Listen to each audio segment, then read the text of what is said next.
the inaugural class. Thank you for being part of this inaugural class, and we hope to continue doing such classes because a lot of people need to know, particularly Native people, as the new green revolution is upon us. So I'm going to talk a little bit, and I'm going to just introduce Clement, whose face you see, he's right there in the middle of the screen.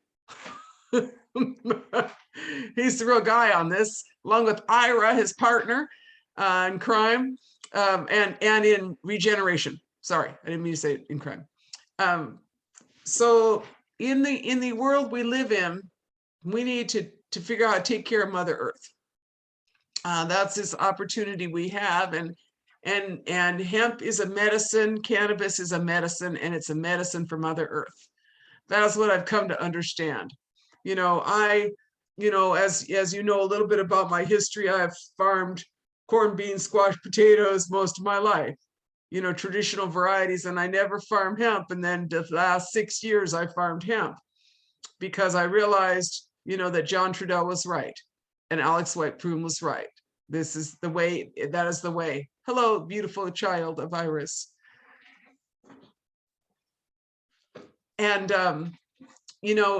in the beginning, to understand the potential for the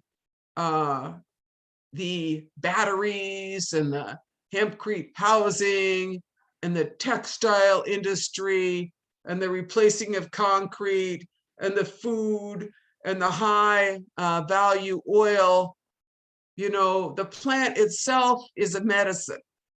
It's a medicine and what it does with Mother Earth. And, this morning I was lecturing with my friend here, Lucille, and we were talking about the Buffalo Commons. And we were talking about how industrial agriculture is destroying aquifers. How industrial agriculture is burning aquifers, sucking the groundwater up, and the antidote is buffalo, but the other part of the antidote is also hemp. And that is because hemp has the potential to help bioremediate. Hemp is a low, requires not that much water, not like the industrial ag sucking machines that exist in the Oglala aquifer. That was a picture I was going to show you. You guys all familiar with the Oglala aquifer, basically? Oh, but the point is that the Oglala is losing, it has very little water left. They're sucking it dry.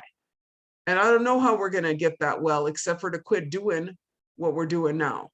Oh, here she is, my assistant with the slides. Did you get some slides, my friend? Hi, everyone. Yes, I did. This is Kira. And, Hi, Ira. so you want to be, on one hand, you want low impact crops to grow. And another thing you need is to bioremediate, because industrial agriculture has succeeded in contaminating our soils. And that's just the tip of the iceberg. The military has contaminated our soils and our water.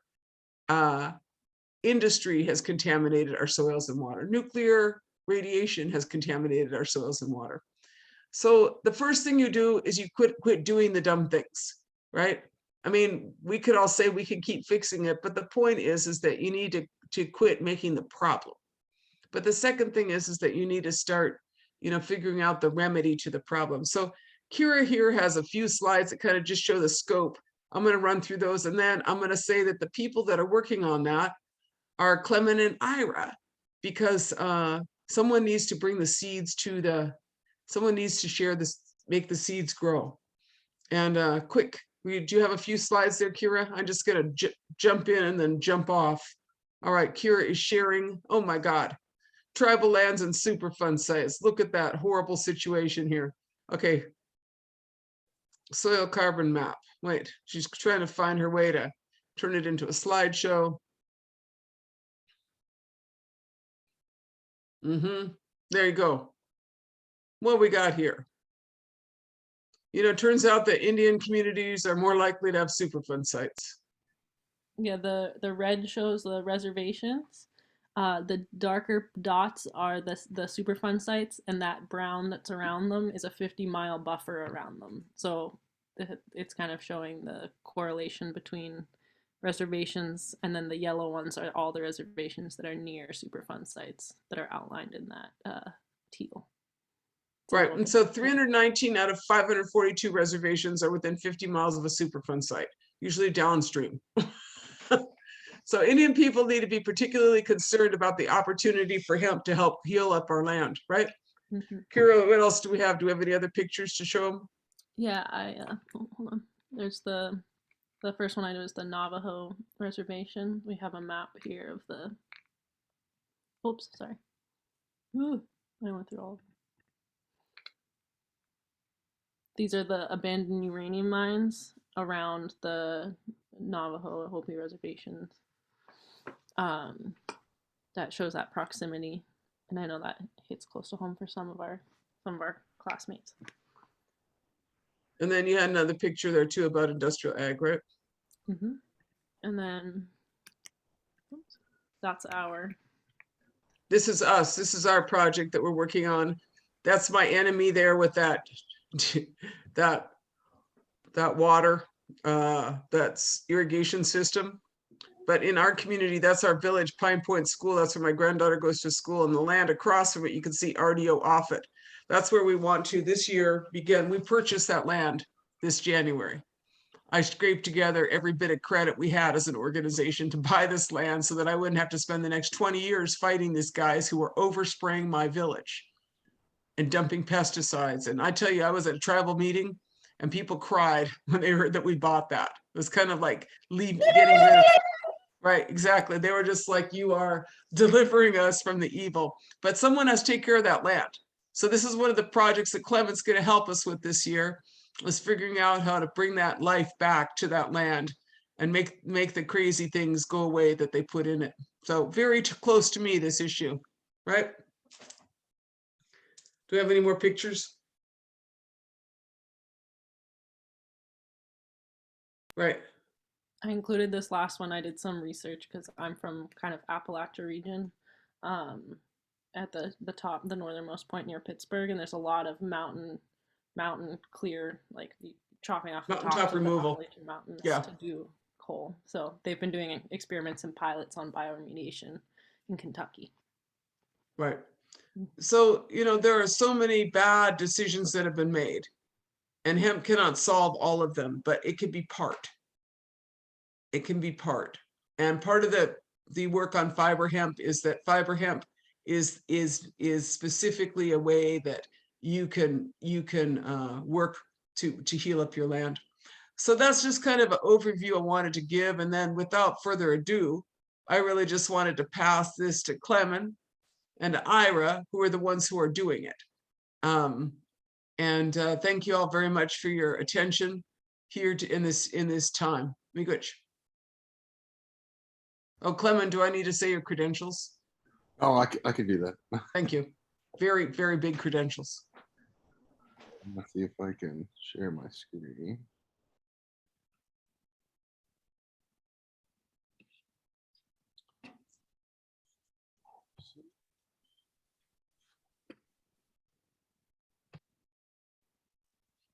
Yeah, so thanks Winona and Ira for the invite to talk about hemp, soil carbon, and I'll talk a little bit about bioremediation at the end.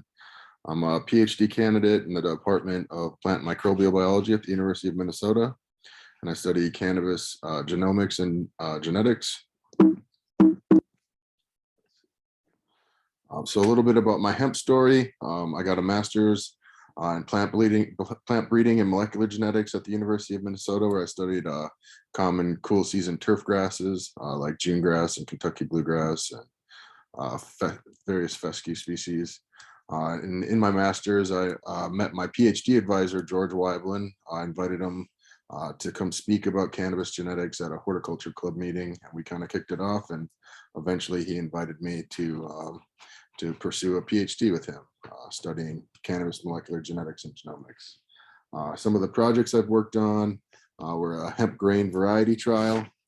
I did some high throughput phenotyping of hemp seed traits, where I studied size, shape, and color, which basically I developed a coding system to use a flatbed scanner. I put a gram of seed on the scanner and then take pictures and then upload those pictures and then use code to give me data about the size, shape, and color of the seeds. I've done some feral cannabis collections, screened those populations for various traits, and worked on breeding of those populations at the university. I've also worked on the cannabis genome project of the CBD-RX genome, as well as done some cannabinoid ratio marker screening and validation. And I also started a couple businesses, Hempire Farms, where we do cannabinoid hemp production, and Hempire Genetics, which handles our hemp breeding. So some of the work, I'll just talk about a little bit of my research at the University of Minnesota, and then we'll jump into kind of like a background of what is hemp and the different cultivation strategies, and then we'll talk about soil and bioremediation. But I'm getting a notification, somebody's trying to get in. Feral cannabis phenotypes that we see, so what cannabinoids the feral cannabis individuals produce out in the field in Minnesota, North Dakota, and South Dakota are predominantly CBD type, which ranges from about 0 to 5, a little bit above 5% CBD.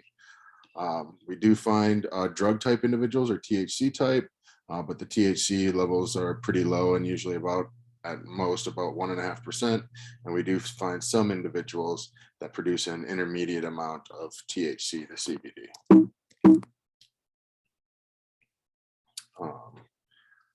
So as I was saying, yeah, most of the individuals range from about 0 THC to about 1.5%. About a quarter of the individuals we studied produce about a 1-to-1 CBD to THC. And the graphs at the bottom are broken down by state and the different cannabinoid phenotypes that we've observed.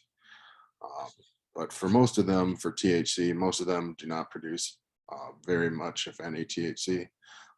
But depending on where you're at, like if you look at the South Dakota populations, there's a good amount of individuals that produce THC or drug type in those populations.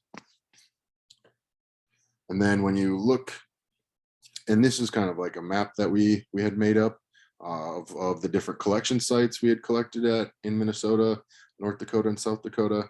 And the green represents feral cannabis individuals that are CBD dominant. Yellow is intermediate THC to CBD, and red is THC dominant. So you can kind of see that population that at least the one population we collected from in South Dakota had the most individuals that were THC dominant. So I guess why this is kind of important is because one, it's really two major genes, but genetically speaking, we kind of think about it as a single gene. But one is to think about it simply, one gene controls if an individual produces, so if you have two copies of a functional CBDA synthase, so synthase is an enzyme that catalyzes a reaction. So in terms of making CBD, CBDA synthase makes CBD from CBG. So if you have two functional copies of CBDA synthase, you'll be an individual plant that makes a CBD dominant profile. If you have only one functional copy, you are an intermediate individual, so you make about an equal amount of CBD to THC. And if you have two non-functional copies of a CBDA synthase, you produce a CBD or a THC dominant cannabinoid phenotype. So we at the Weibel lab developed and validated this. It's called a cleaved amplified polymorphic sequence assay. So it's basically we isolate the DNA, multiply it in a PCR machine, and then use a restriction enzyme to break the DNA at a specific at the specific point in the gene, and then we can tell if an individual is either CBD type, intermediate type, or THC type.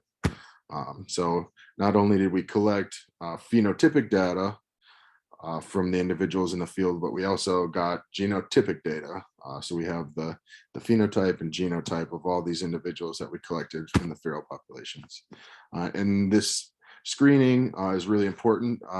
at least for hemp breeding, because you don't want to include any of these intermediate or THC type individuals in your breeding population, because that could allow you to go hot when you get tested by the regulatory bodies. So it kind of is like one small step to ensure that your final product will be compliant and harvestable at the end of the season.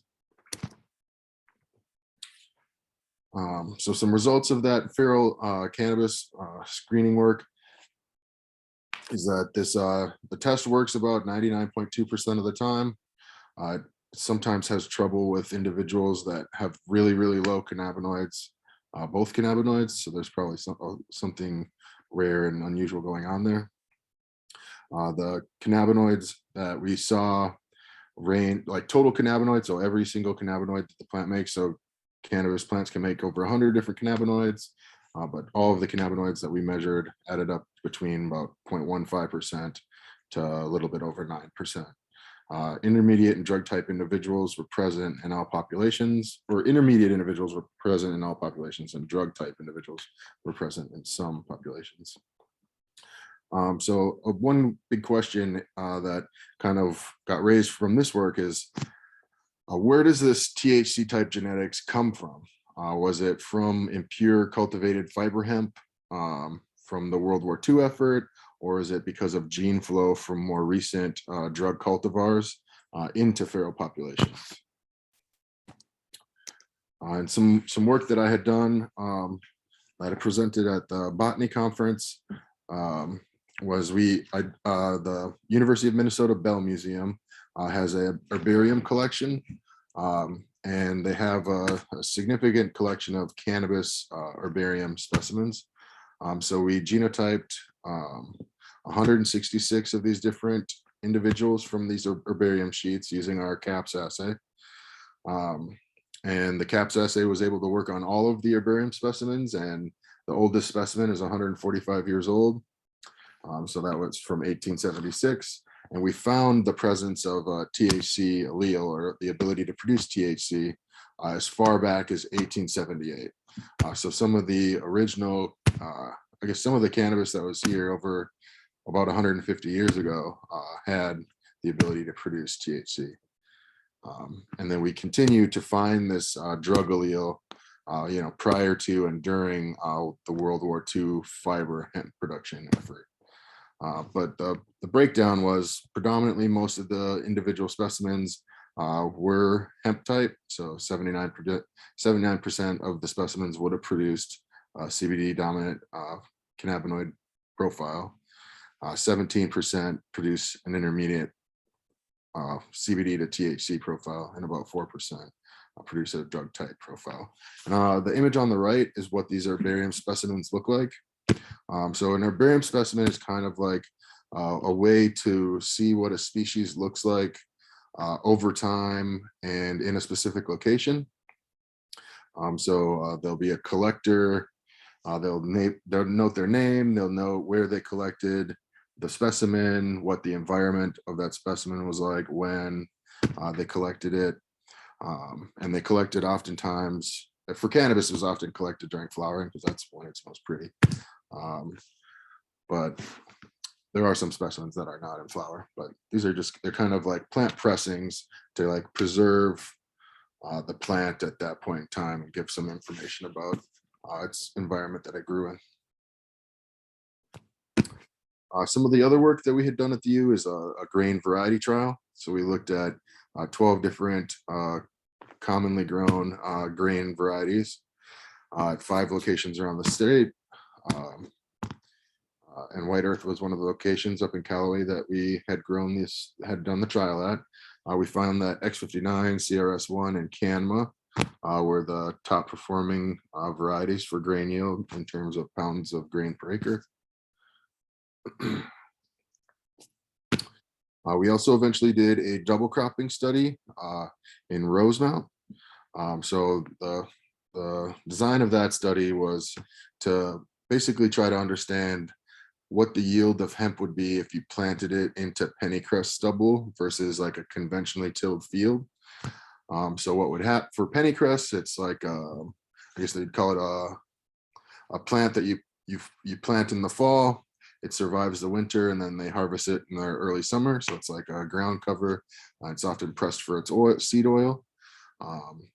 So they planted it in the fall, harvested it early summer, and then we planted planted the hemp directly into that pennycrest stubble. What we found though was that the conventionally tilled plots did yield more, but when we did run an economic analysis, the ability of having those two crops, you don't lose profit. You're basically making about the same, maybe a little bit more having the two crops versus the one, but you're also getting these ecosystem services of the decreased erosion. So your field is not bare. You're not losing your soil by tilling it and losing it to the wind. So there's some environmental advantages of utilizing hemp as like a double cropping, as a crop that could be used in a double cropping production system. So now you probably heard this every week, but for me, hemp is basically a legal definition. It's a cannabis plant that has less than 0.3% THC by dry weight. It's grown for 3 primary market categories. It's fibers, it's grain, and it's cannabinoids. Hemp field preparation. Hemp thrives in well-drained soils that are rich in organic matter with a pH between 6 and 7. And we'll kind of talk about why pH is so important in a future slide. It does not really like to grow well with what they call wet feet. So if you plant it and the soils stay wet too long, it kind of has trouble and gets iron deficiency chlorosis. And it does not tend to like soils with heavy clay content. Hemp should be planted in Minnesota at least between May and early June. And the best time to plant is plant seed or transplants after the danger of frost has passed in your region, which is pretty variable because Minnesota is such a long state, north-south. But if soil temperatures are 46 and above, and ideally 55 and above Fahrenheit, it's a good time to plant your seed or transplants. And the earlier plantings for fiber and grain and cannabinoid have been shown to be associated and correlated with higher yield. So hemp needs moisture to germinate. So often farmers will plant right before a rain. And a low soil moisture can have a tendency to allow the weeds to take over. Some weeds are better able to germinate under low moisture conditions, and then they compete with the hemp for water and nutrients and sunlight. Unlike a lot of other crops, hemp likes to be planted more shallow. So about a 1/4 inch is a good depth. Once you start passing, definitely once you pass planting it over 1 inch, you start to see a significant decrease in germination rate. It likes a firm and level and weed-free seedbed. Hemp is often considered a low input crop, but yields and quality can suffer when it's grown in poorly drained clay soils or soils that are low in fertility. And you often see the best yields when fertility inputs and irrigation inputs are similar to that of corn or wheat. And seeding is traditionally done with a standard grain drill, and we see it planted in conventional tillage scenarios, no-till scenarios, or as a relay crop. And I called relay cropping a double crop earlier, but that's the same idea. The images on the right, that image on the top is actually us planting. So that'd be a no-till planting. So this is us planting into that pennycrest stubble. And the bottom is an image that's actually from Callaway, where we planted into a traditionally conventionally tilled field. Clement, sorry to interrupt, but there's a thumping that keeps coming from your end. Okay, I might be moving. Sorry, I'm kind of. It's very, very distracting when you're speaking. It's a constant thump, and I'm not sure what it is. So Okay, I'll try to hear you, but it's just it is interruptive. Yeah. Okay, I apologize.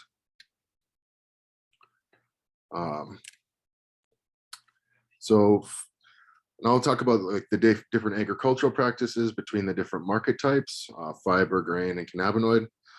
So planting of fiber crops are traditionally done using a seed drill at rates of 35 to 75 pounds per acre. The row spacing is pretty small, between 4 and 8 inches. And there's about 20 to 35 plants per square foot. Taller hemp varieties for fiber production often provide a greater advantage against competition against weeds. For fertility recommendations are a little different compared to grain and cannabinoid. So what we recommend at the university is to get a soil test of your field before planting to see how much nitrogen, phosphorus, and potassium and sulfur you should add to your field. But traditional recommendations are about 150 pounds of nitrogen per acre, 30 of potassium, 20 of phosphorus, and 10 to 15 pounds per acre of sulfur.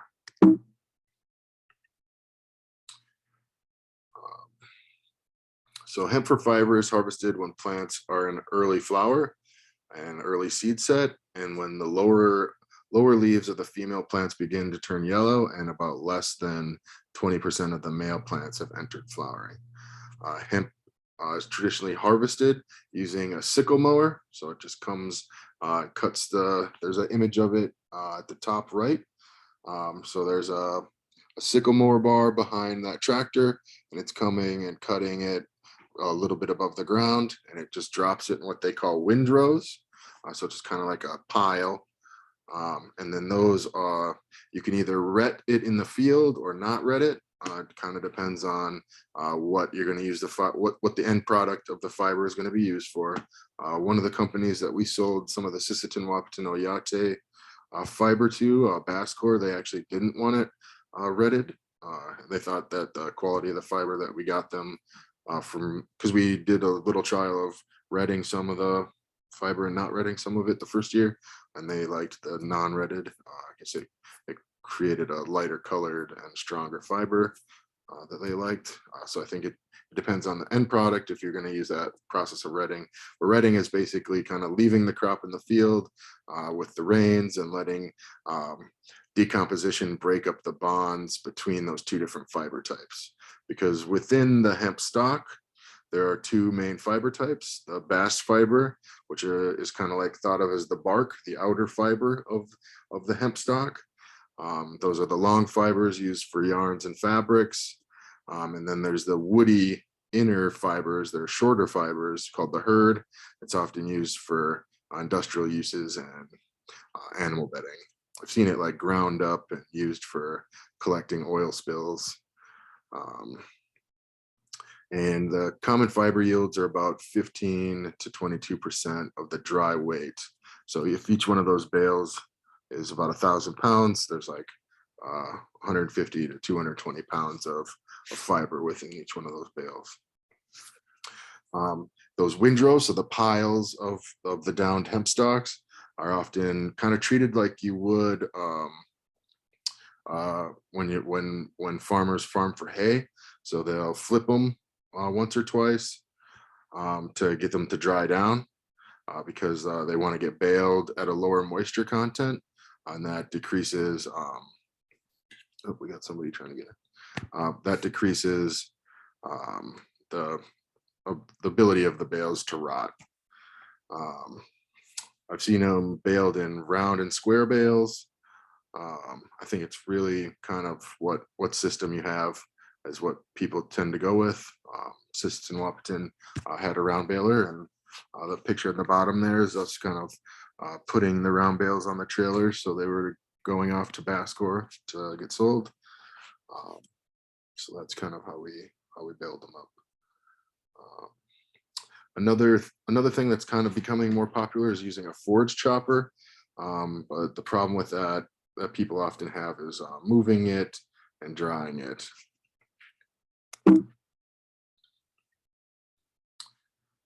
So we'll move on to the grain agricultural practices.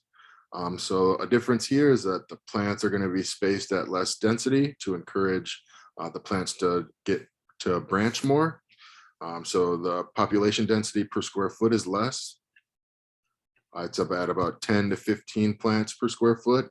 The row space is, double to almost quadruple. So it's about 8 to 16-inch row spacing. You're seeding at 20 to 40 pounds of seed per acre. So that's about 150,000 plants an acre. It's planted basically the same way with a grain drill. Drill that's used for wheat is what I've seen used most often. And the fertilizer regime is a little different. It's a little heavier, 100 to 200 pounds of nitrogen per acre, 45 to 70 pounds of phosphorus, 120 pounds of potassium, about similar amount of sulfur, 10 to 15 pounds of sulfur per acre.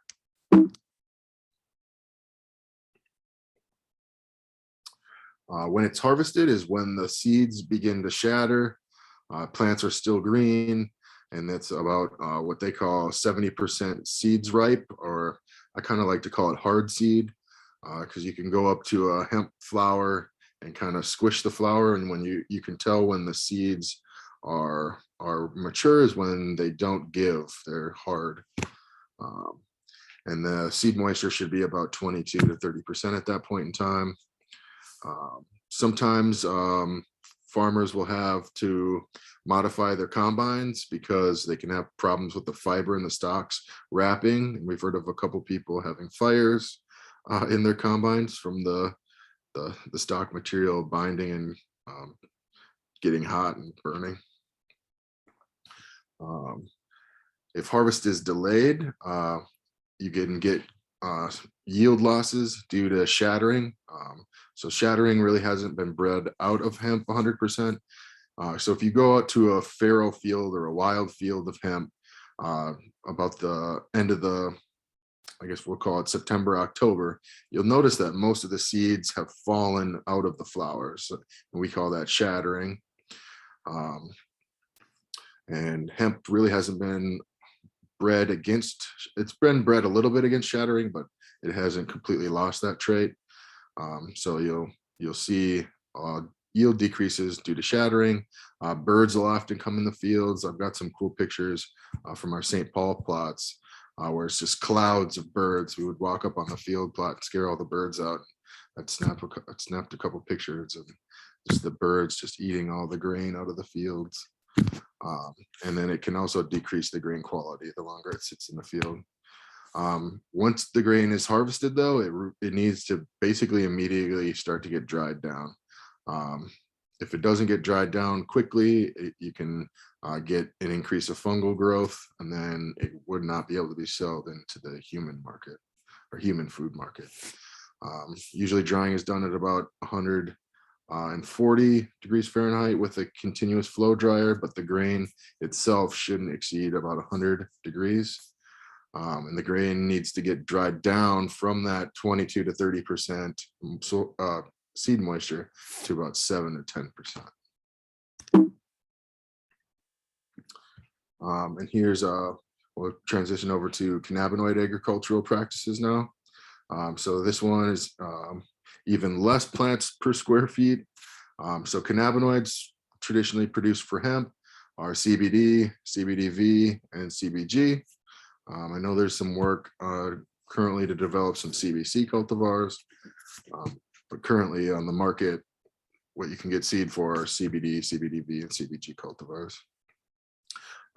But often it's done with plastic and drip lines. So a plastic and drip implement will go down the rows, and you'll lay your plastic down, and underneath this plastic layer, there's a drip line. And then you'll use an implement called a water wheel, which basically punches a hole, and there will be 1 to 2 people. I guess I've seen bigger ones with 4 people behind the water wheel, and the person will drop a plant in the hole and cover it really quickly, and then that'll just happen until that'll continue until the field is completely planted. Though some farms do direct seeding, most of them are planted by transplants using a water wheel. And in this production system, having all of the plants be female is important, because the female plants, the female flowers, are the ones that produce the cannabinoids. And in this system, cannabinoids are your valuable product. So it's often irrigated and fertigated or fertilized under that plastic. And then, so you have, significantly less plants per acre and wider row spacing to encourage the plants to grow tall and get branchy. So the taller and more branchy they get, the more flowers they can put on. I guess we got 2 people in the waiting room.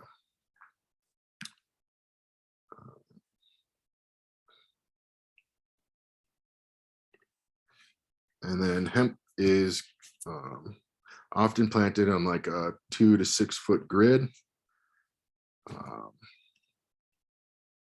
And that allows for, increased side branching, allows you to get into the rows and manually weed control.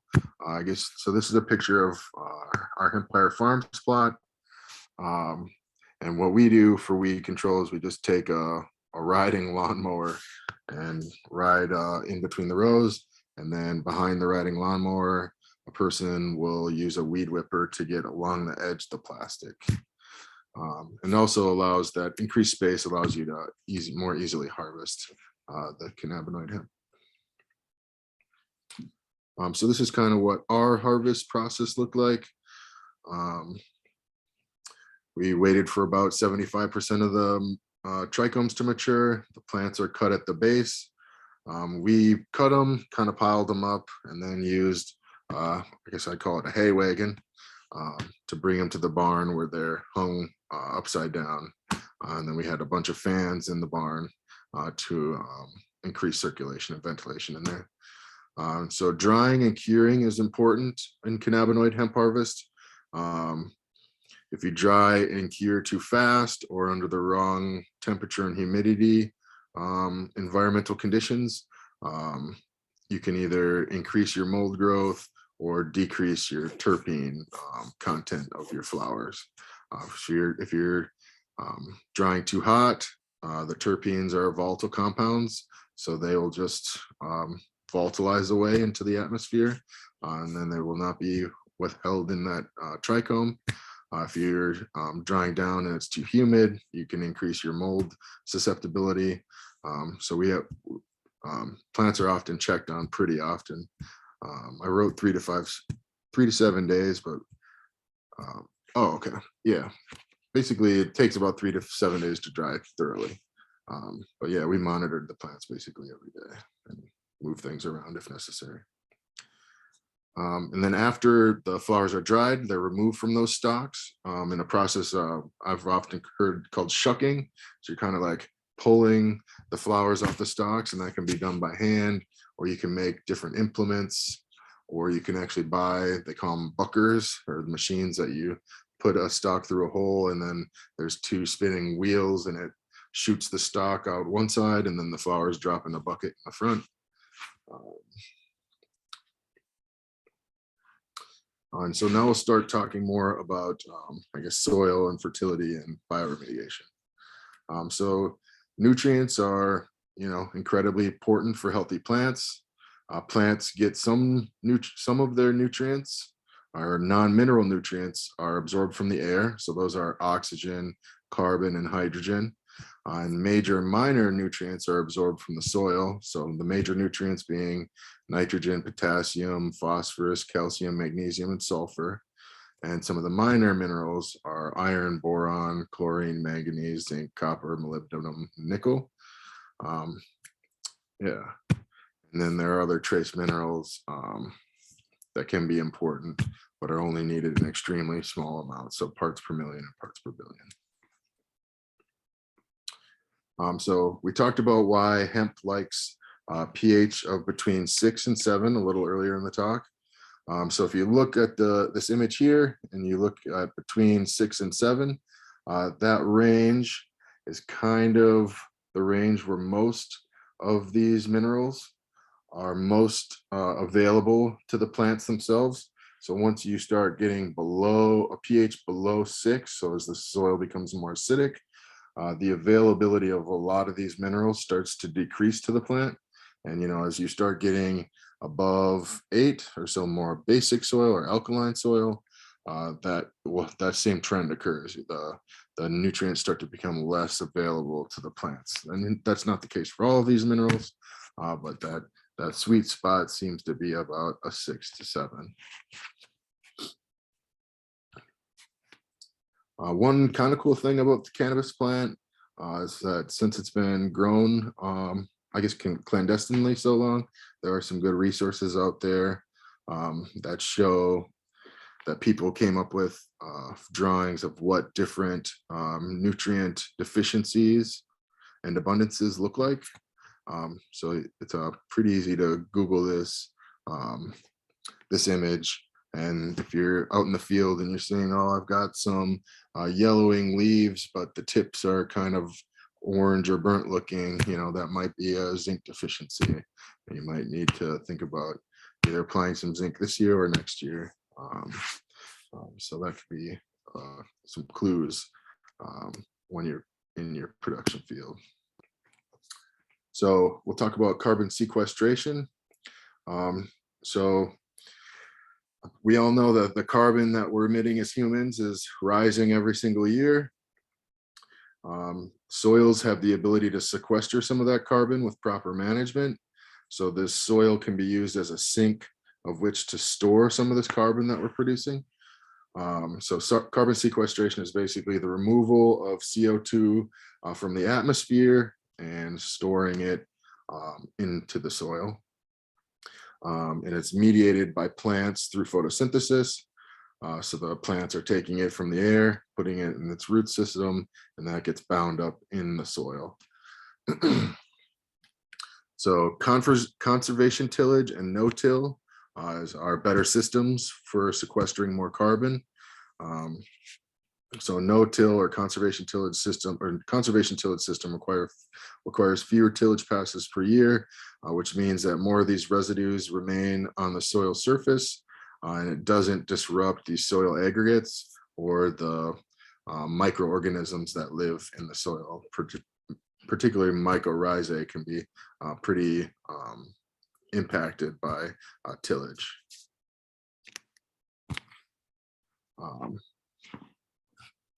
So soil organic matter has a pretty linear relation with soil organic carbon. So because soil organic matter is basically 60% organic carbon. So you have above ground plant biomass. So that's plant leaves, branches, stems, foliage, fruits, wood, leaf litter. And then you've got below ground plant parts. So that's dead roots, different exudates the plant releases from those roots, rhizospheric deposition, and plant microbial relationship biomass carbon. So there's a place called, what I studied in my master's was a place called the rhizosphere. So that's like the direct environment between a root surface and the soil. And in that area, there's a significant, basically a significant habitat for different bacteria and different mycorrhizal organisms. And they help the plant. Basically, the plant is providing them different carbon and sugar sources, and they're providing the plant the ability to mobilize different mineral nutrients. So they're living in this endosymbiotic, most of the time it's endosymbiotic relationship of they're providing the plant something and the plant is providing them something. And this allows this better allows the plants to capture this atmospheric carbon and put it into the soil by storing it into their biomass. Why hemp is such a good carbon sequestrator. Actually, we'll get to that at the end, but they're basically these 4 main tenets to managing soil carbon dynamics is basically if you reduce tillage, if you enhance the quantity and quality of the plant and animal biomass inputs, if you improve the diversity and abundance of these soil microorganisms, and you maintain vegetative cover over the soil surface through the whole year. So we kind of talked about that double cropping or relay cropping and why that's important for soil health. And carbon sequestration is that if you maintain the soil cover, it decreases the amount of CO2 that is able to get back into the environment. So we'll drop down. So the reason why hemp is such a good carbon sequestrator is that it grows incredibly fast. It has a very short growth cycle. Some places in the country can get 2 or 3 crops a year. And it produces basically 8 times more biomass than cotton and 3 times more biomass than flax in a similar growth cycle.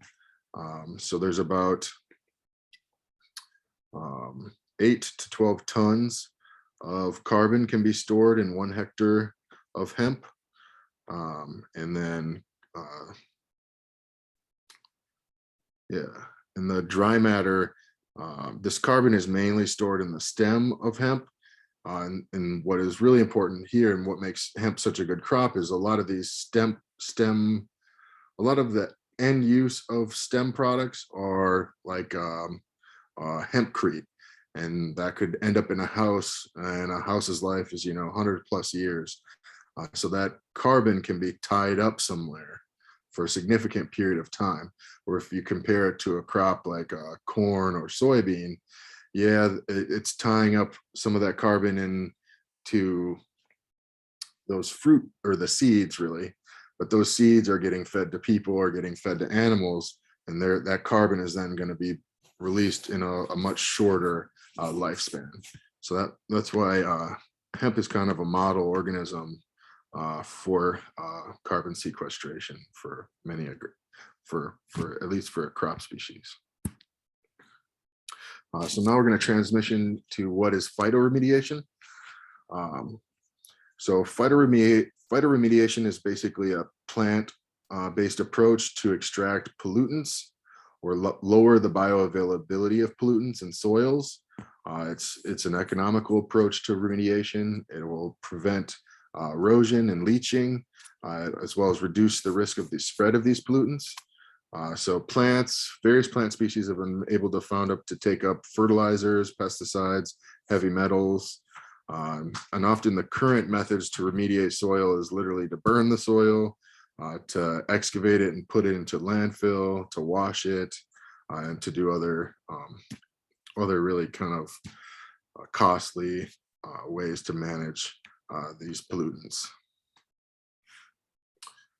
So plants have various different strategies that are used for different chemical compounds, but there's kind of like 6 main strategies plants phytoremediate pollutants from the soil. So one of them is phytostabilization. So that one will usually is involved with heavy metals, and there's phytoextraction, phytovolatilization, phytofiltration, rhizodegradation, and phytodegradation, and we'll get into what each one of these are in future slides. So phytostabilization will immobilize heavy metals in the soil, decreasing their bioavailability, and it prevents the migration of these heavy metals into the ecosystem, which then reduces their ability to enter the food chain. And what's happening in phytostabilization is that the plant is like sequestering these metals into its own tissues, and often its root tissues, and then it will stabilize these heavy metals, which stops them from leaching into groundwater, and stops them from being carried by the wind and moved to other places in the environment. An advantage of phytostabilization is that the disposal of this hazardous biomass is not required when compared to phytoextraction, because that heavy metal has been stabilized. It's no longer, the plant causes it to no longer be a pollutant. But what makes plants good phytostabilizers are having dense root mass, being fast growing, producing large amounts of biomass, the ability to establish a ground cover, and to grow easily in field conditions, as well as the ability to establish beneficial rhizosphere communities. Because we kind of talked about it earlier, there's bacteria and mycorrhizae, fungi that live around plants in the soil, and these communities are actually helping the plant stabilize a lot of these heavy metals.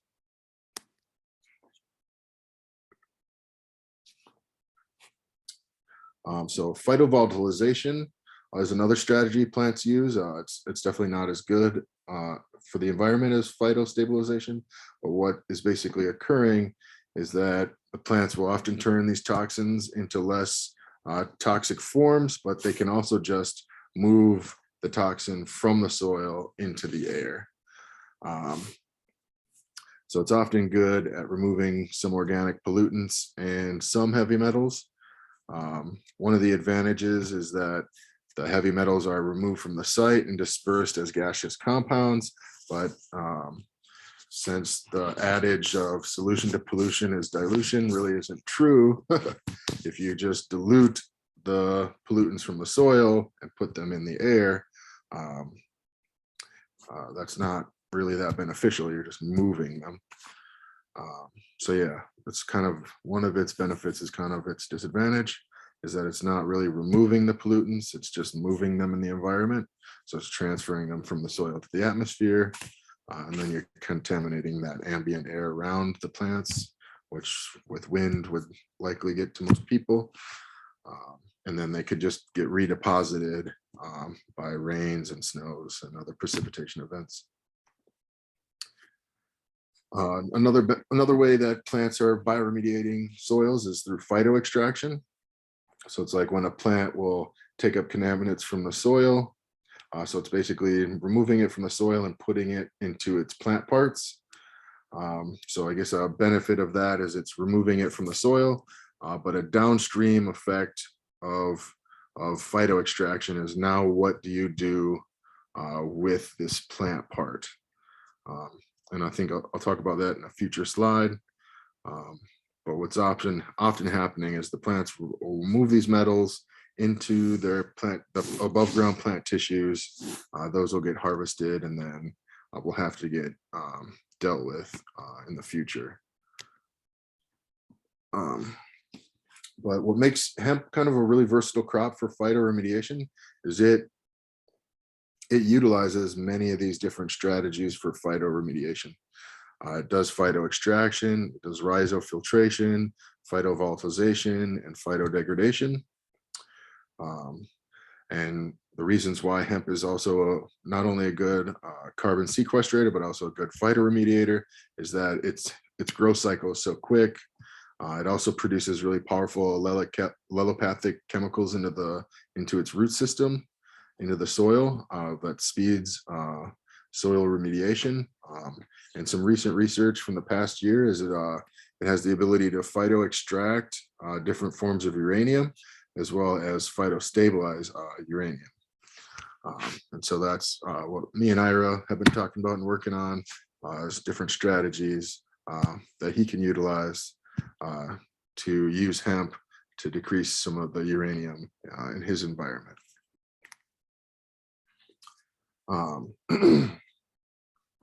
So there's also work that has been done showing that cannabis or hemp has been found to extract most of these heavy metals that are common pollutants of most soils, copper, nickel, lead, selenium, chromium, radium, strontium, uranium, etc.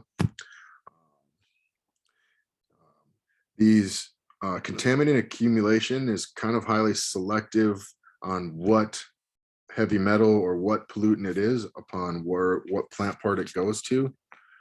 Some heavy metals tend to go to parts like fibers or seeds or flowers.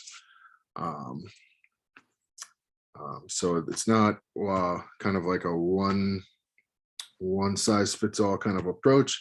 It has to be a very targeted, you have to, if you want to engage in using hemp for phytoremediation, you have to know your strategy and system pretty thoroughly to implement your plan.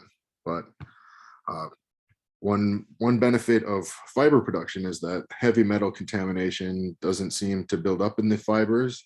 It doesn't seem to impact the yield of fiber production, and it doesn't seem to impact the fiber quality. And yeah, there's a few organic compounds that hemp has been shown to phytoremediate and hyperaccumulate, so phytoextract, such as benzopyrenes, naphthalenes, chrysines.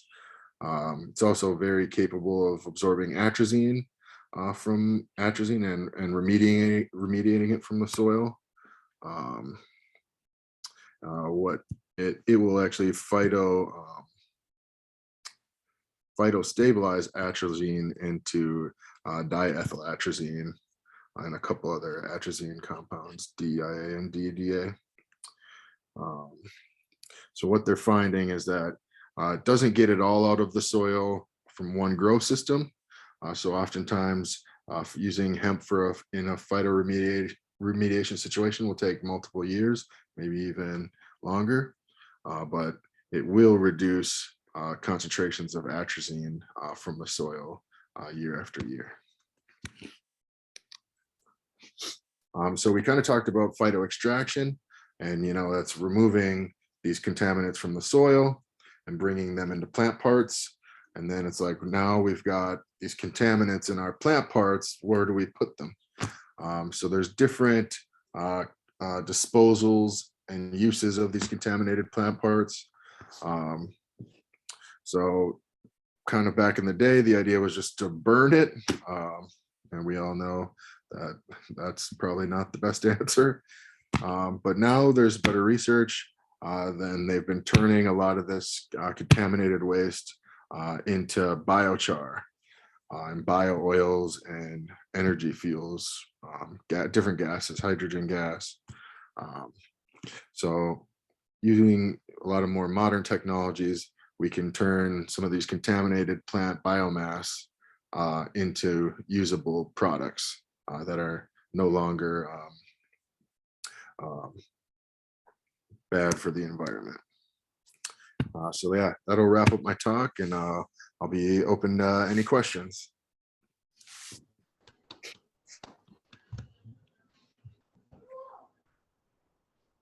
Clement, there's a question in the chat section. It asks, the farms that plant transplants and not seed, are they cultivating the plants from seed at their farm or purchasing them from elsewhere? People will do both.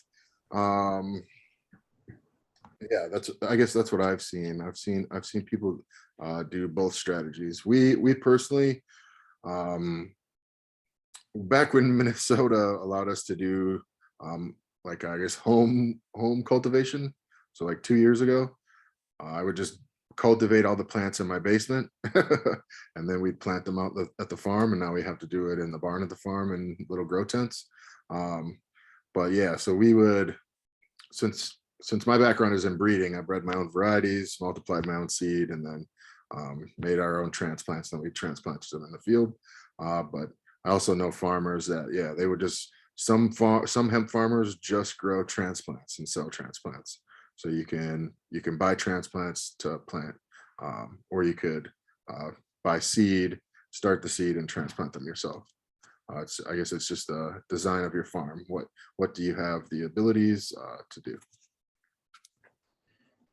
Another comment in the chat section says, we need your team in Africa, seriously. Sierra Leone, West Africa. There's probably a lot of mines in Africa that need to be cleaned up with hemp as well, right? Do you know of anything going on over there with any of the hemp remediation? I haven't heard of any work out there being done yet. And there you go. Sounds like an invitation.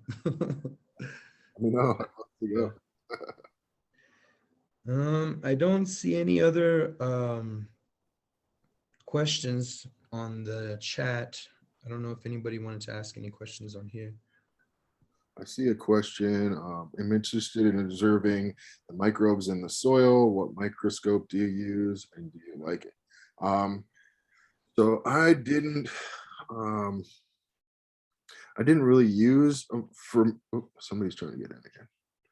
I didn't really use a microscope when I studied the rhizosphere. What I was actually doing was I studied what microorganisms were there using these like soil DNA kits. I wish I remembered what they're called. But basically what we would do is we would extract the DNA from the soil that was actually touching the roots of the different grasses. and then we would get that DNA sequenced, and then we could see what microorganisms are there based on what DNA is present in the soil. So I don't have a good answer for your question on what microscope would be best for observing soil microorganisms.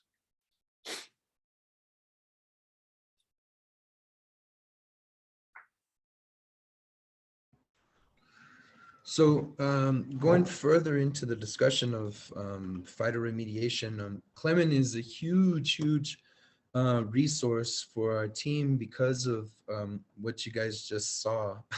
There's not a lot of research on phytoremediation just because of how scientific it is and what needs to take place and the regulations from the government.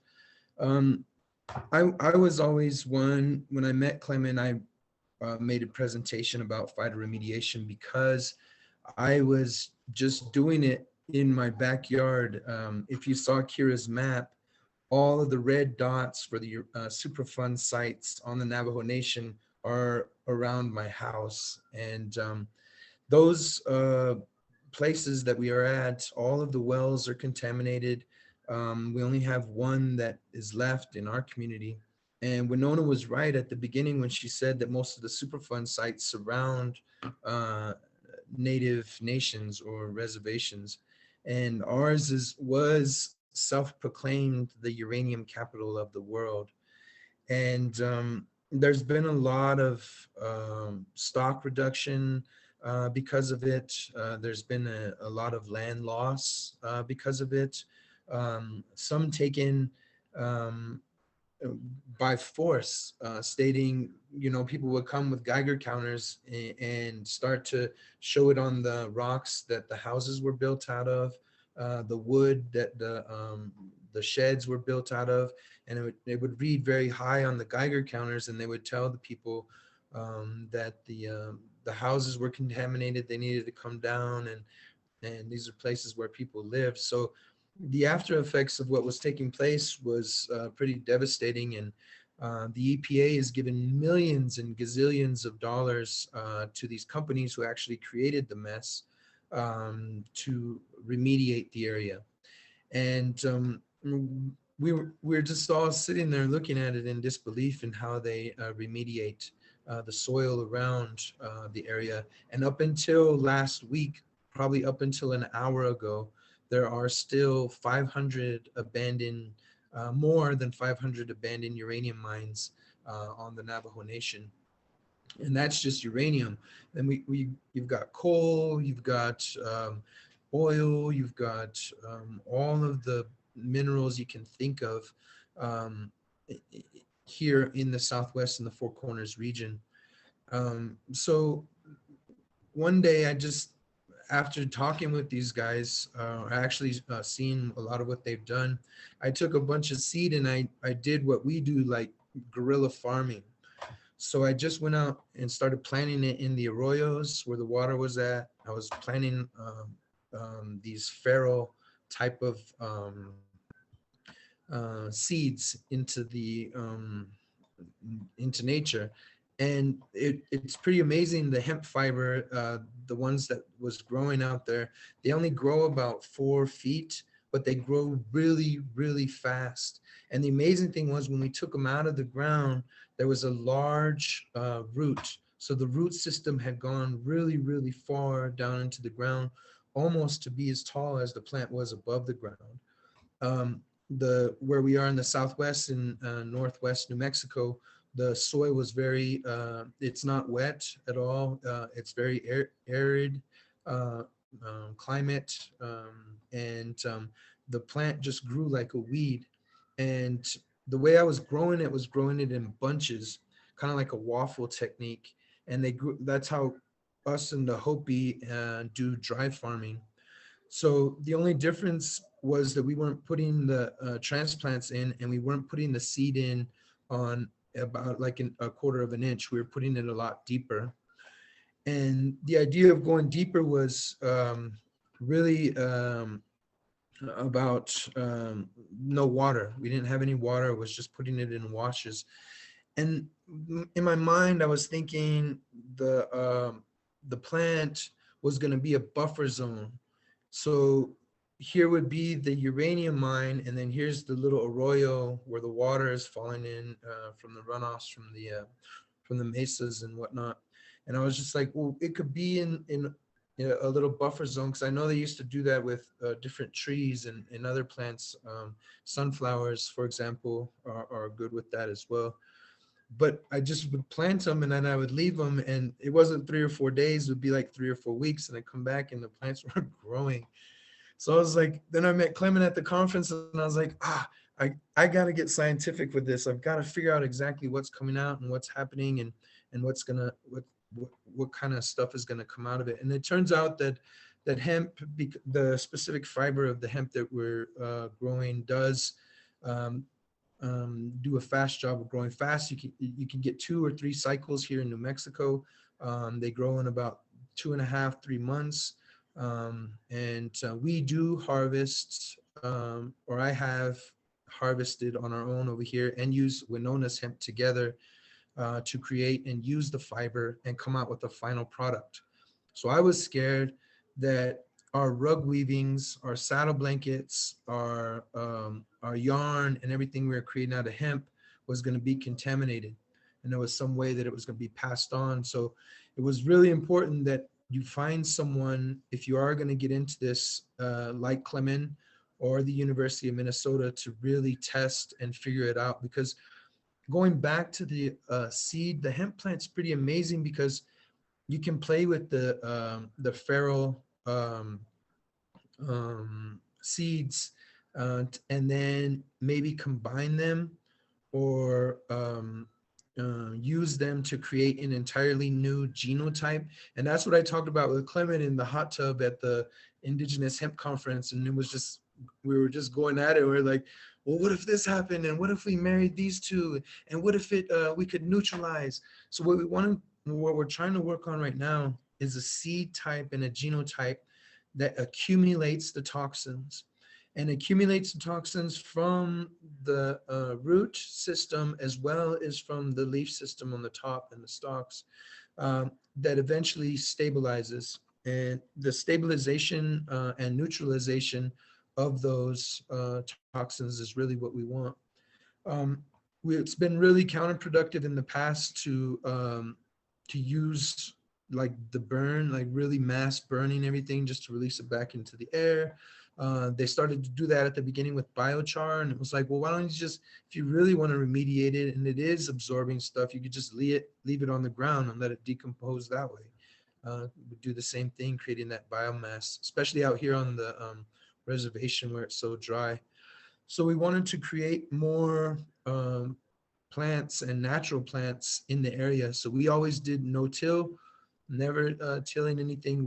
We do welcome anything that comes in and grows with that that hemp plant. And then the dual crops. Actually, I was talking earlier in an earlier class that hemp was like the brother of the 3 sisters.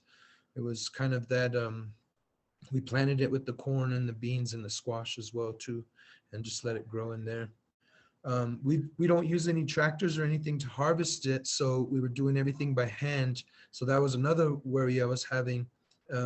You know, how much are we exposed to any uranium or any toxins by dealing with the plant afterwards, or harvesting it, or being around it and things like that. So those are the kind of tests that Clement and I have just really been working together within the last year, really hardcore, getting after these ideas. And a lot of the questions I kept coming up with was like, well, why is it 0.3 THC before a plant goes hot?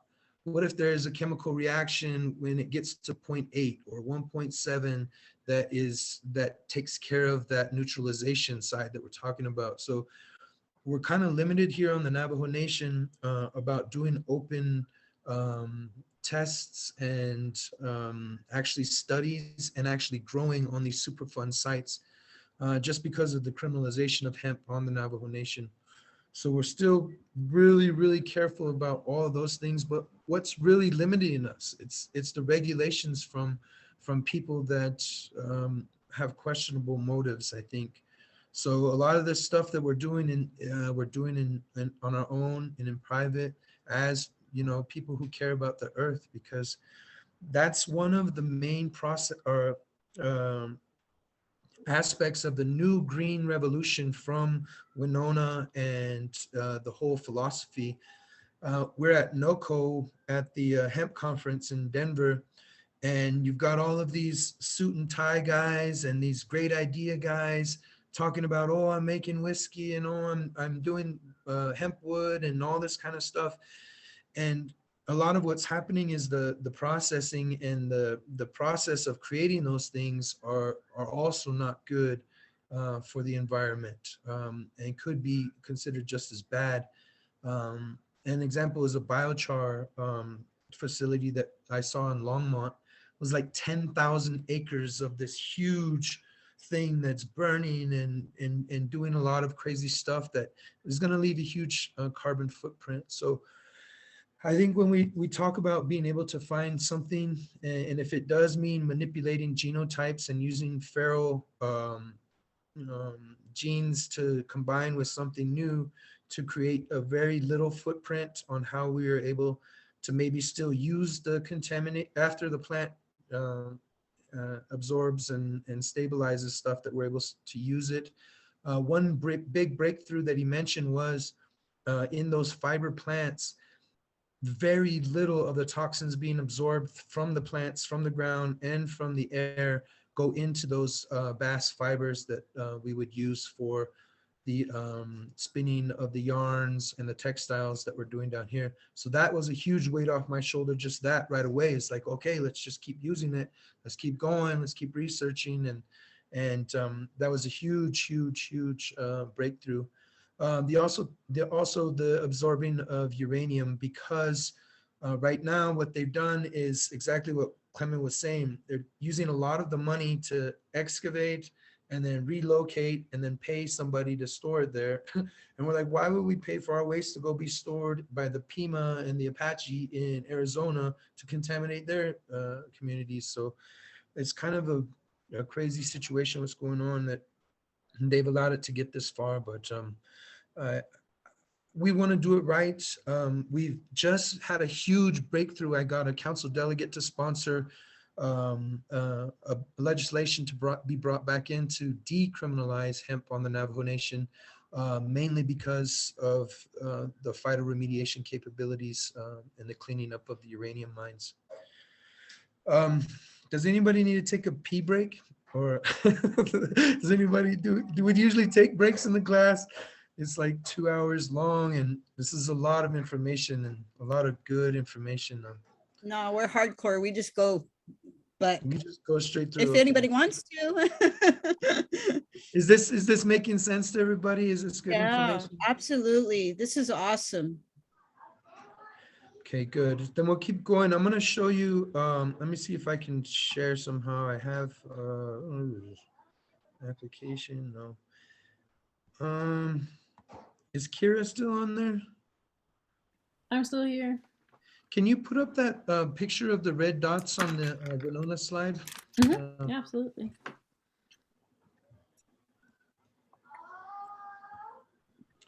I can share my screen. Well, let me make sure I still have it up, actually. So the Superfund sites are at this moment in the grants area. The remediation is they're pumping a lot of the water right back on top of this huge, it's like a landfill area. And the problem was that the companies that were paid to remediate it, while filling the holes from the mines, they just drove all of the equipment that they had been using and mining with and filled those holes with the equipment. So if you'll see on the lower right-hand side, you'll see Albuquerque. The beginning of the Navajo Nation is right there, Tohajale. And Tohajale is the eastern and southern part of the Navajo Nation. And then you start to see the red dots, and Grants is down there, that dot right there. So my house and our land is right in the middle of all of those red dots, right there. And it's called Haystack. And that's where Patty Martinez, Frank Martinez, my grandfather's cousins, found uranium, and it started to become a deal. And that's right off of I-40. It's located on top of the large Zuni Navajo aquifer. It's a huge aquifer that runs all the way to Gallup, like a huge underground ocean type deal. Yeah, so there's a huge water right there. So our guerrilla farming, the Highway 40 is the brown line around there. We used a lot of the guerrilla farming between the highway and those red dots. And then where it says Mount Taylor, the mountain range, right to the right, right there, that's our sacred mountain. So that mountain is surrounded by water, animals, um, sacred medicine, sacred everything. And so we planted a lot of around the mountain, kind of like protecting it. And this is without permits. This is without, a tractor or whatever. We have fun nights, when it's a full moon, and we load up our backpacks and go and plant hemp in all of these places, and it just grows there now. So we're hoping that eventually it just starts to grow feral again and starts to become a part of the our natural, just like the yucca and all those things. So up near Shiprock is a huge community and a huge San Juan River basin. All of that is super fun sites. Monument Valley, you guys know, up by Utah, Four Corners, and Page, and all of our water systems up there as well. And then down by Cameron here on the left by the Hopis in Tupa City, that's by Flagstaff. So there's all of our water and beautiful tourists and vegetation possibilities and agricultural possibilities are now hampered by these super fun sites. So it would be good for us to be able to utilize a plant like hemp to start to clean this up for real and get further on going down the road and cultivating it. So what we want to do is to have a seed. So it'll be, let's say, Winona's Hemp and Heritage seed that specifically is for uranium. And these are just uranium sites. So if you put up the coal, you would have Black Mesa, you would have here in Grants area as well, just devastated areas by coal on the Navajo Nation. But perhaps there's a different seed or gene type that would be used for cleaning up coal, one that's used for cleaning up uranium, one that's better for putting nutrients per se, or aerating the soil because it has larger roots. There will be a lot of different purposes, and we'd be able to have a list and a smorgasbord of seeds to give to people for their specific needs. And that's what I love about hemp and cannabis, actually, because you can get very specific with it to a person's and a land and an area's specific need can be passed through a certain genotype within the hemp with the terpenes and the cannabinoids and all of the things that are good chemical reactions for healing. So that was the original point to come full circle. That's a huge pillar of the new green revolution, is not to produce and make as much money with hemp as possible, but to find and use hemp in a way that it heals the earth, heals the atmosphere. So we come back to NOCO in Colorado. It's the first time I saw Winona get up with these suits and these guys talking about this technology. And she's like, I'm done with that. To me, it's not how it looks. It has to be a small circular economy in a small area. She said, I'm done with global economies. I'm done with industrial revolutions.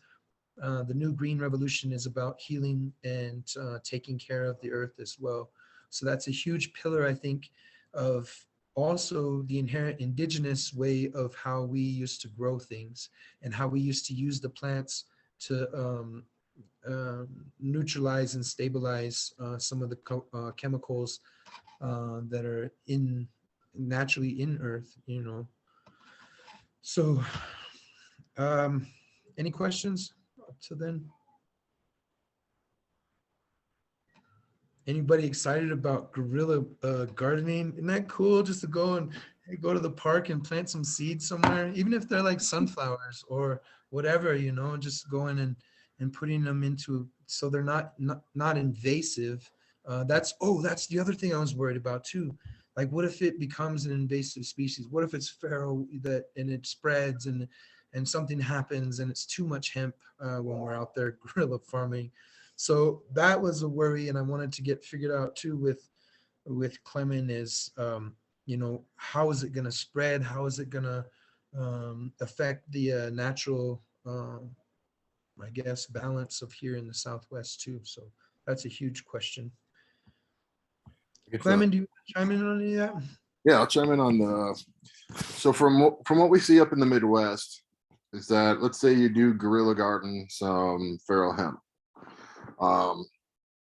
What we see is that it doesn't really tend to stick around for more than a few years, but it will tend to move. It's like establishment site, but it tends to stick around in areas where there's constant disturbance, river valleys, places where the land gets disturbed. So in the Midwest, we've got a lot of like cattle farms. So when the cattle kind of do their wallowing or like their movement, that disturbs the soil, and the hemp will tend to stick in those areas a lot longer than just in areas without soil disturbance. Yeah, and it reminded me of the birds too, when you were talking about all the birds coming in. They spread that like crazy as well, you know. And we had a whole quarter of an acre, and it was just the critters. Like, we planted it too close to the top, and the birds would come down and their beaks would go right in and grab all of the seed before it ever even was able to fertilize. So and then probably spread it somehow, and then it goes somewhere else, and there's probably that going on too. But that's the part of the natural process. I think that would be okay. And it sounds good that it doesn't spread or stick around too long, or is too invasive. Let's see, partake in grill. Yay, cool. We did have an assignment too on the last part, and I did offer to provide seeds to anybody who wanted to just grow one.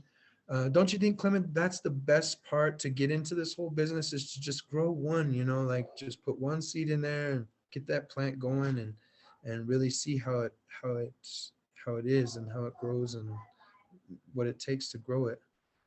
Guerrilla garden, poorly structured soils. Yep. Okay. Okay, so Bernadette is gonna do some guerrilla gardening in May with me on the full moon. It's so much fun, and the kids love it too. They get to get out there and run around, and it feels exciting, and we're doing good things. I think I don't think we're doing anything bad. So I'll send you a bunch of seeds to guerrilla garden with. cool. Thanks, man. I appreciate it. Yeah, and Clement had sent me 3 or 4 different types, and we never could here really get into, or really had a need to get into the cannabinoid side, like really growing with greenhouses, and how he's set up with tarps and with water line, drip lines, and really growing that kind of product. We've never, and I would never ever try to do that with stuff that we're taking toxins out of the soil. So none of what we've taken and used for that type of stuff has been used to eat or to feed the animals or to extract for any type of medicine. It's strictly been used for the fiber. And one of the things I was interested in too with Clement, what he said was the building materials. So using the herd and trapping that type of carbon and stuff into that, the longevity of it. So that would take a longer study, but we do have hornos, ovens that we built from it. And we mix it with the clay, similar to what we mix with hay, but we put the hemp herd in there with the clay and the water and the sand, and then we made an oven. So there is food being cooked in there. I'd be interested to see how I could test that, Clement, to see if there's any kind of toxins getting into the food from that oven structure. Sorry, I was kind of replying to chat questions. I missed. I was saying, like, let's say I used the herd to create an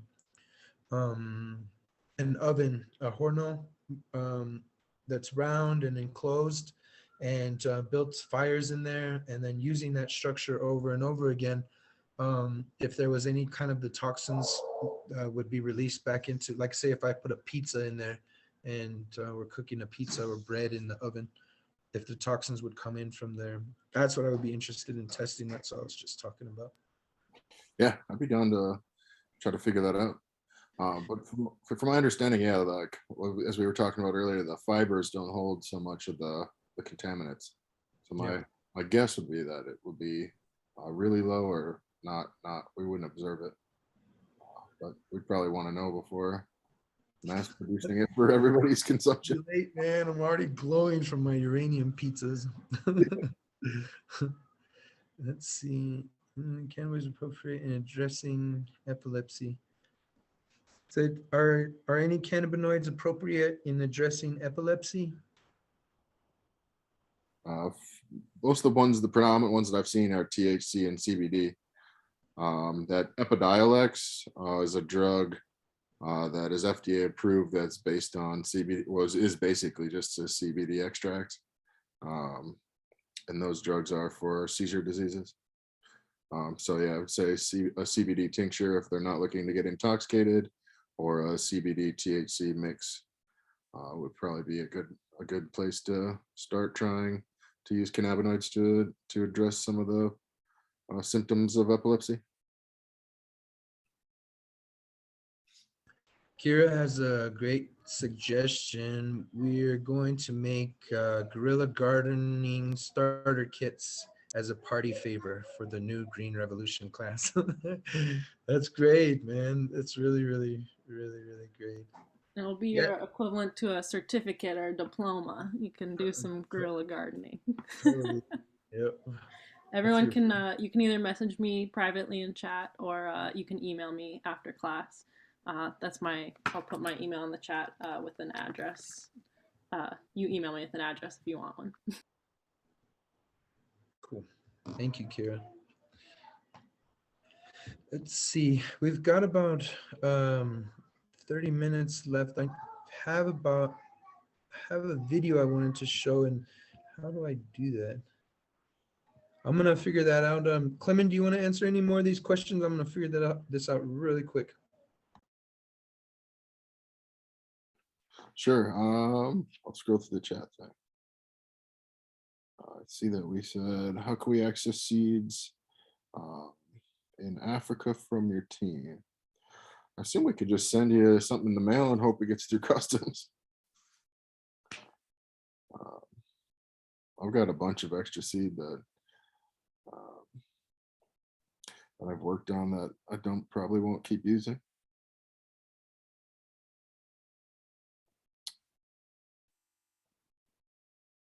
But yeah, it looks like a lot of folks want to grow some seeds. So yeah, if you guys get Kyria your information, I'll make sure to send her a bunch of seed to get out to you guys.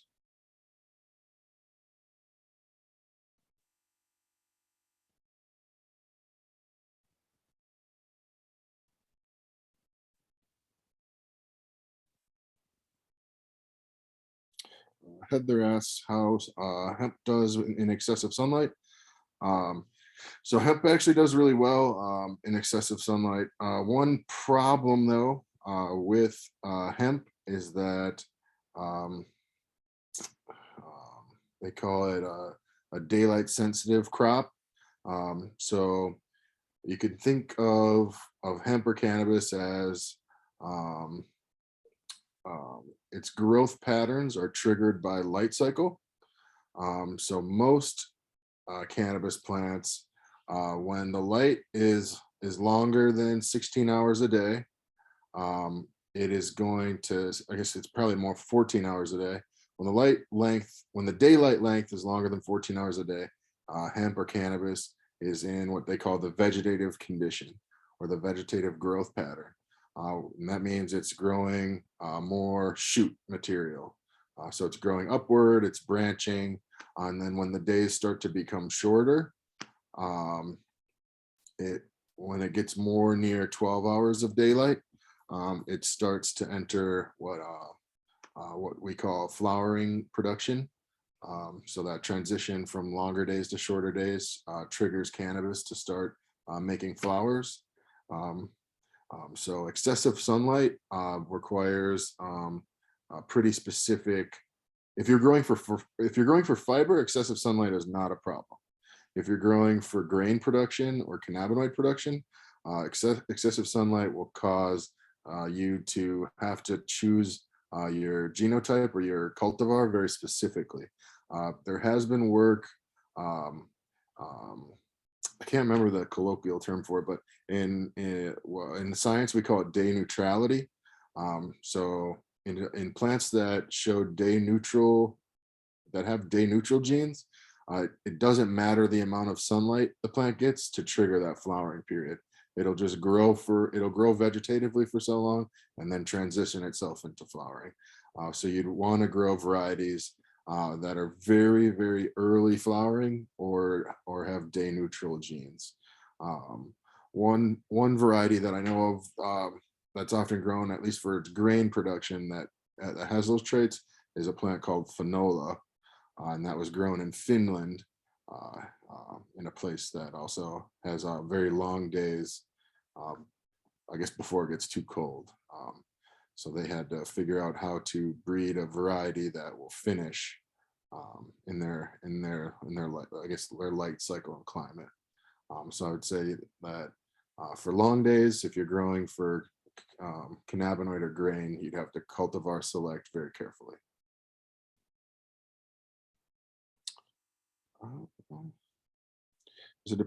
Carlos is asking, is it appropriate to teach about hemp in schools or only at the tertiary level? Was thinking it is appropriate for a better circular economy system. I think it's maybe it's just me, but because I study hemp, I think it's appropriate to teach kids about hemp at every age. I bring my kid along to the greenhouse, and he's almost 2. But I just think it's important for people to get exposed to, exposed to cannabis and understand that that the stigma that we've created around cannabis is largely due to interest and racism.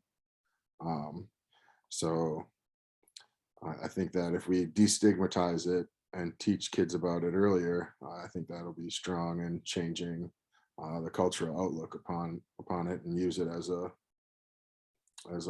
think of it without it's just a crop like corn or soybean or flax or wheat, and not really think about it with a stigmatized view of as a drug.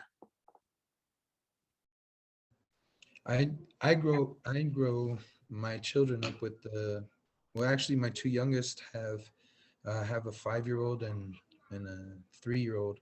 So both of them have grown up with the plants for the last 4 years. One completely absorbed in it. And Clement's right. It's not like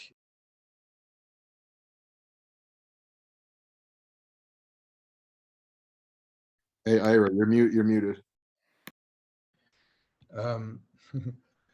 The Navajo Nation has been telling everybody for the past 2 years that it's bad and this and that. So I've grown up my 2 smaller children with the plant.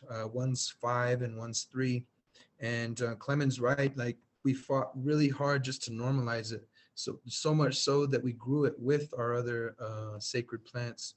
To let them know that it was something that was special, something that it was different from the earth, to help us survive, to help us clean, We teach them that way, and we speak in those kind of terms, and the kids know by themselves, growing it by themselves, putting their hands in the dirt and being around the plant.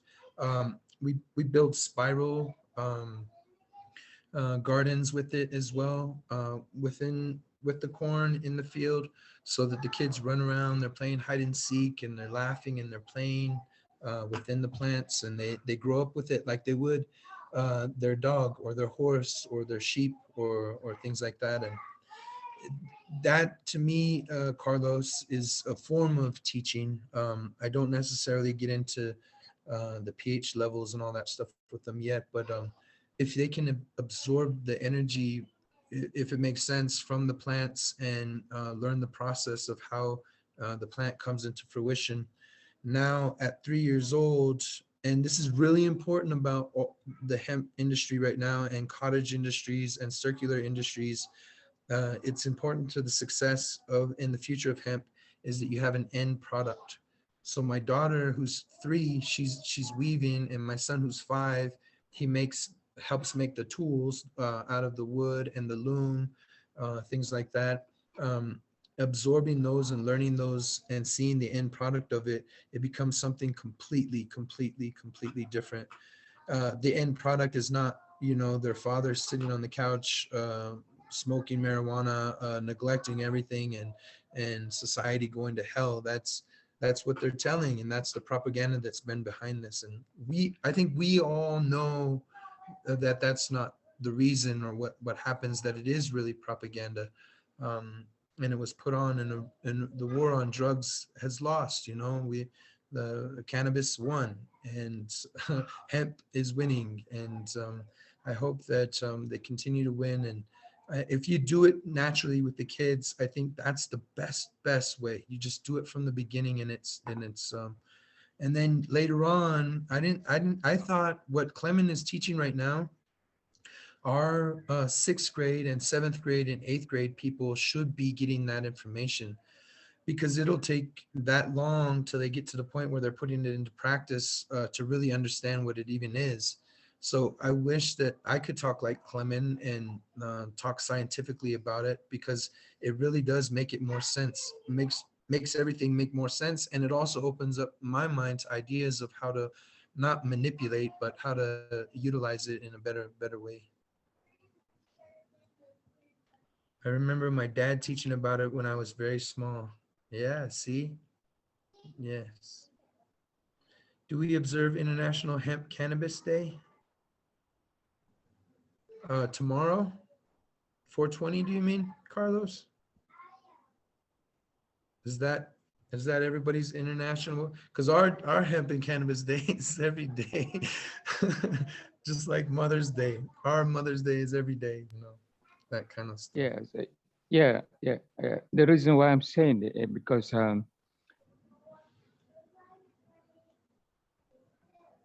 we normally have some recognized international dates for certain important event or whatever, maybe the UN or so, something like that. So if virtually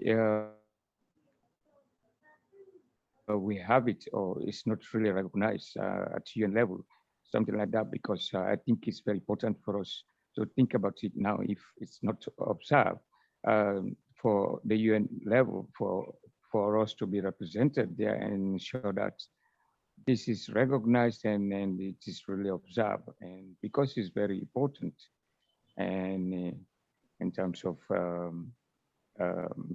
medicinal value, in terms of industrial value, other values, and all this one. So for me, I'm not like really a Rasta person like other people who have these long years, but I became interested in about hemp about 6 months ago, when I read and I saw one of my colleagues in Ghana was really raising awareness around hemp and displaying the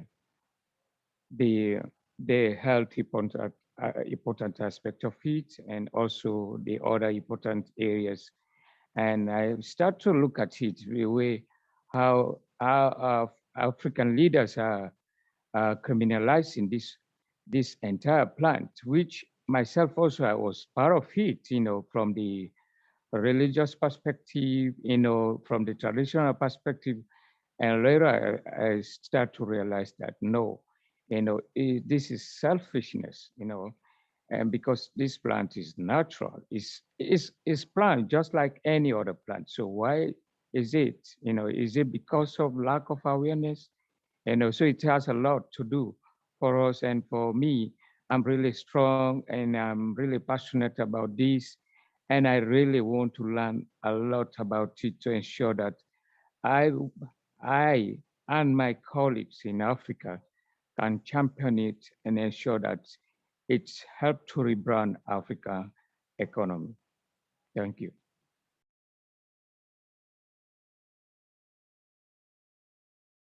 Thank you so much. That's exactly what the Navajo Nation is going through, and I think a lot of the tribal communities do have a taboo against it because of cannabis. But the Navajo Nation took it extreme, just as you're saying.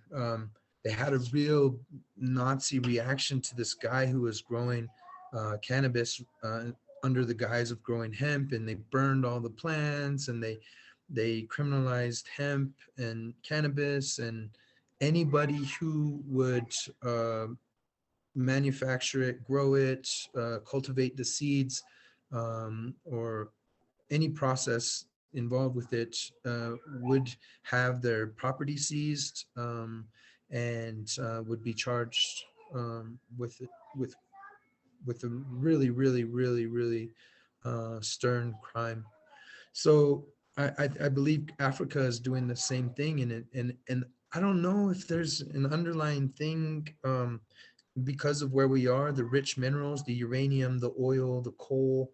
I don't want to get too conspiracy theory on everybody, but it seems to be the same thing. Africa being rich in minerals, why would it be opposed to hemp? Why would it be anti-hemp? And the governments are the same around our indigenous communities too. And then they use like, oh, it's not our tradition and it's not traditional and it's a poison or whatever. But at the same time, they've got casinos with alcohol being sold at them. And I think the hypocrisy is beyond control right now. So they can't hide anymore. The truth is there. The plant is there. I think Africa will be the same. As soon as the indigenous communities start, if Winona's dream comes through, and we've got indigenous communities from Canada all the way to Mexico growing hemp and producing hemp and processing hemp, the old trade routes will open up from north to south, and it won't just be hemp anymore. They'll be trading fruits and other goods and fresh foods and traditional foods grown in a good way. And that can happen really, really, really soon. So I think the same thing can happen in Africa.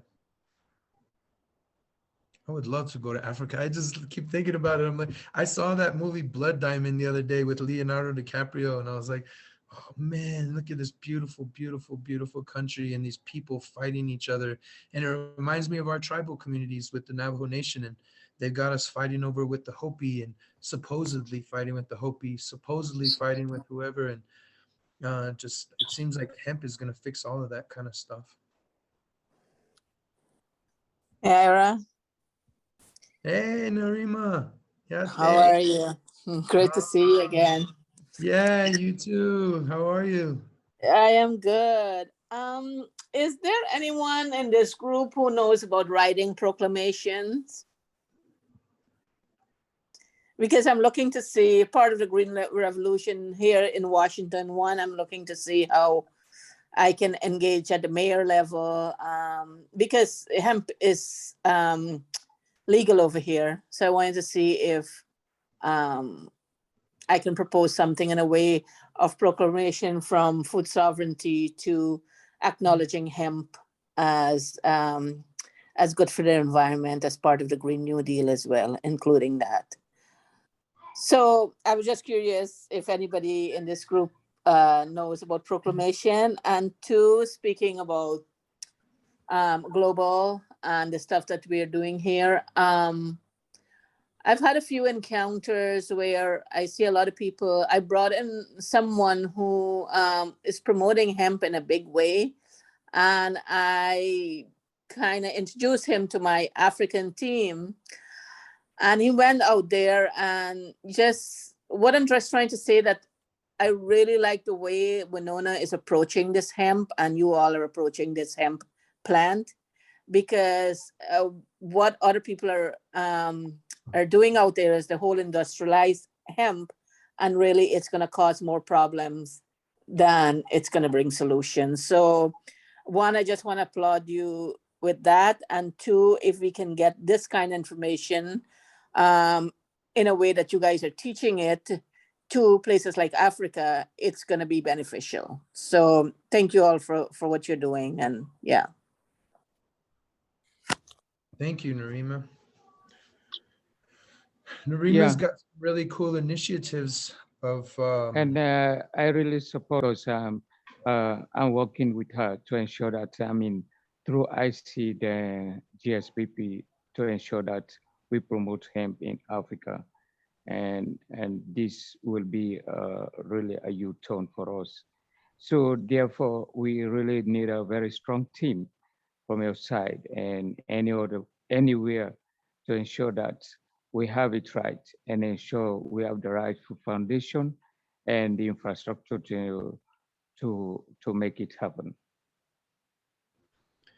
Yes, and one thing for sure is that hemp is and can be an indigenous movement. It can be, I believe it is a feminine movement. It's really, really an indigenous feminine movement. And that's the revolution in itself. And we've already come this far with it, and might as well go all the way. And I love the ideas of like talking about Turtle Mountain and you know, the African continent, or Turtle Mountain, Turtle Island, and the African communities coming together, the indigenous communities of both, and using hemp to unite and open up, you know, lots of great movements on how this stuff should be done right. Celebrate KK Canada. The hemp curriculum for kids is a really, really, really, really great idea. Our kids don't go to school, so we would definitely utilize the hemp kids curriculum. That would be a lot of fun to do that. Our 4 children understand it as medicine as well. That seems to be a key to really having the kids absorb this. It's a key word for them to understand it. Saying medicine rather than anything else has helped a lot with the cannabis movement as well, to say that right off the bat. Syntax is important in this first real huge push in normalizing this plant. We have to get really, really on the same page with everything we're saying. I think we're coming close down to the end. Kira or Lucille, do you guys have any housekeeping, anything that we need to do? I know Clement and I are both going to be, I'm sending out some seeds to some people from the first class tomorrow as well. So I have some on my end, but Kira and Clement can send some of theirs out to people up there in that area. Yeah, the only thing I have is just, there's Kira's email, and y'all could contact her also for submitting your reports, any questions on the subject material like that. And then for the Seed Connect also, that's awesome. I'll be sending you my information, Kira, for sure. Perfect. Yeah, I'll quickly piggyback off of that for just housekeeping stuff. I've missed you all. I haven't gotten to join class for a couple of weeks. I've been doing our homeschool here, like Ira, our kids hang out at home and the No, farm. Kira. Tell them about your COVID thing and getting stuck in Puerto Oh, Rico. bye. 2 weeks ago, I think. Which class was it? I think I missed Jose's class because I was being transported by an ambulance from a COVID hotel in San Juan, Puerto Rico to the airport. I got COVID when I arrived in Puerto Rico for a brief 4-day vacation. I found it on the 3rd day and it became a 2-week vacation. They paid for everything, right? They paid for everything. I felt so fortunate. Just a tinge guilty, but mostly really fortunate. I just got to sit and stare at the mountains and the mist and drink my coffee and do my work on the computer. So anyways, I'm rested and I'm back, and I'm looking forward to reading everyone's assignment ones. I think that we had a pretty low submission rate on Moodle, so if people need to email them, I understand if there's difficulties uploading. Again, they're just like for comprehension and interest. And then I wanted to say that I will be releasing the questions for the second set of lectures, which would be from 7 to 11. So that's this one. And then next week, we're just kind of doing a wrap up, share and discussion with Winona. And don't worry at all about getting things in on like timeliness. Like, we're not gonna be penalties for that. It's just very much like pass fail, cute hemp certificate, guerrilla gardening set. We'll see what we can do. But mostly just to keep people's like comprehension and their critical thinking about the content we're producing in class. So yeah, there will be about like the same amount of questions, a couple of longer ones that would require a little bit of research. I'll post those questions on the Moodle. And if you have any confusion, you can email me and I can email you the questions and we can work out how you guys can just get your content into me, because I'll be doing all the grading with Winona's supervision, of course. But yeah, so don't be stressed about that. If you're stressed about it, email me, but don't be. That's all. Kira's like, B plus, C minus, 3 days late. I would never. It's so energizing to just be in these conversations with everyone and reading everyone's takeaways and seeing how you're applying it to your own knowledge and integrating that. It's like, that's what we care the most about. So yeah, thank you for the great discussions on paper and in person, or I guess online. So Yeah. 4 minutes left, guys. I think one really important thing to say is if you're very interested in testing the soil or remediating some areas around where you're at, Clement does the University of Minnesota. So if you're close to him, what happens, you just request, and then they'll send you the whole bag and instructions on how to get the soil, how deep to go, what to take, and then put it in the bag, and then you'll send it back to them. If it's not the University of Minnesota, any local university that does any kind of studies on agriculture probably has access to it. But that would be a really cool pursuit in the future, is to have our own like mobile labs and things like that we can test right on the spot, because there are some errors in how far everything gets sent. So if you do have interest in doing that around your place effectively and efficiently with data, that would be a good way too as well. Thank you guys for everything. Thank you, Lucille, so much for all your work. Yeah, And thank you too. Really Thank amazing. you, what you've Clement. done. Yep. And Clement as well. You're an amazing man and a great father and a great soldier on this new revolution. He has an Fist bump, everybody. Fist bump, everybody. Come on, y'all. High five. Fist bump. Clement has an amazing food forest, and if you guys get a chance to get to know him in private, he's got an amazing operation with bees and sugar bushes and mushrooms and amazing. He's just an amazing guy, just an amazing human being. And Kira, welcome back. Thank you. Of everybody's places. Mm-hmm. Oh, thank you all so much. And we'll work on getting the recording up ASAP so y'all could review it anytime you want. Yeah, until then, see you all next week. Thank you, team. Good to see you. Be Good night, well. everybody. Thank you, everybody. It was wonderful. Thank you. Bye-bye. Thank you. Bye-bye from Africa. Bye-bye.